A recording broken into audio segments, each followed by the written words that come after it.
is Miss Christine from the Hoover Library, and I'm here to share a story with you guys. I hope you're ready. This is one of my favorite stories to tell, and we're going to use our imaginations, and there will be a special sound, so you've got to listen out for it, okay? I'm going to tell Thank You, OMU, which is a book by Ogamura. Now, OMU is a word that you may not know, but it means queen in the language of Igbo. And so this story is about a woman that everyone calls Amu. Here we go. Amu was getting hungry for dinner. She decided to mix up one of her most favorite dishes, a thick, delicious red stew. She stirred it, she added all of the things she needed, and she smelled it. It smelled perfect. Amu decided to let it cook on the stove for a little while. She sat down and opened a book to read while she waited. While she was reading, the scrumptious scent of her stew floated out the door, down the hall, around the corner, down the block, until she heard a knock at the door. Amu closed her book, sat it down, and went to open the door. There stood a little boy. "Hello, Amu," said the little boy.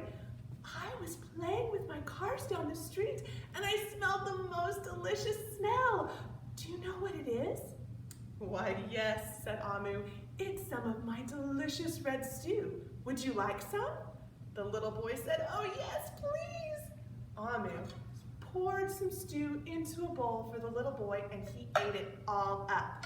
When he left, she put it back on the stove, sat back down, picked up her book, and started to read. While she was reading, the delicious smell of her stew wafted out the door, down the hall, around the corner, down the block, until she heard another knock at the door. Amu put her book down, went and opened the door, and there stood a police officer. "Well, hello, Miss Police Officer," said Amu. "How can I help you?" "Oh, Amu," said the police officer, "I was on duty down the street and I smelled the most delicious smell. Do you know what it is?" Amu said, "Why, yes, I do. It's my delicious red stew. Would you like some?" The police officer said, "Yes, please." So Amu poured some out into a bowl for the police officer, and the police officer ate it all up. When she left, Amu put it back on the stove, sat back down, opened up her book, and started to read again while she waited. The smell of her stew wafted out the door, down the hall, down the street, around the corner, until someone knocked on her door again. Amu closed her book, stood up, answered the door, and there was a construction worker. "Well, hello, Mr. Construction Worker," said Amu. "How can I help you?"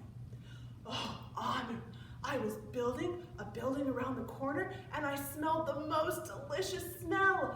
Do you know what it is?" Amu said, "Of course I do. It's my delicious red stew. Would you like some?" "Oh, yes, please," said the construction worker. Amu poured some into a bowl for him and he ate it all up.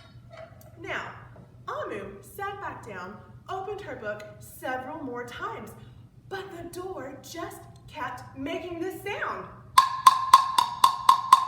She answered the door for a teacher, for an artist, for a librarian, even the mayor came by, and every time someone came to her door, Amu shared her stew with them. Well, finally, it slowed down. Amu was ready for her dinner. She was so hungry after smelling the stew all day. She sat down, she picked up her pot. She was so ready to eat, but her stew was all gone. She had shared it with everyone without saving some for herself. Amu sat down, feeling rather sad and blue, and she thought, "Now I won't even get any dinner. I'm sure it would have been delicious." She was sitting there feeling very sorry for herself until she heard the door again. Amu opened the door, and there were the little boy, the librarian, the teacher, the construction worker, the police officer, even the mayor. Amu looked at them all and she said, "I'm sorry, friends. I don't have any more delicious red stew. I don't even have enough for myself." "That's okay," said all of Amu's friends. "We're here to share with you." They all had brought different foods to eat. Someone brought a roast chicken, someone brought a salad, someone even brought an apple pie. And in addition to all of the food that they all brought cards for Amu that said, "Thank you, Amu," and it was the best dinner that Amu had ever had. And that is the story of Thank You, Amu by Ogamura. Thank you guys for listening, and we'll see you again soon.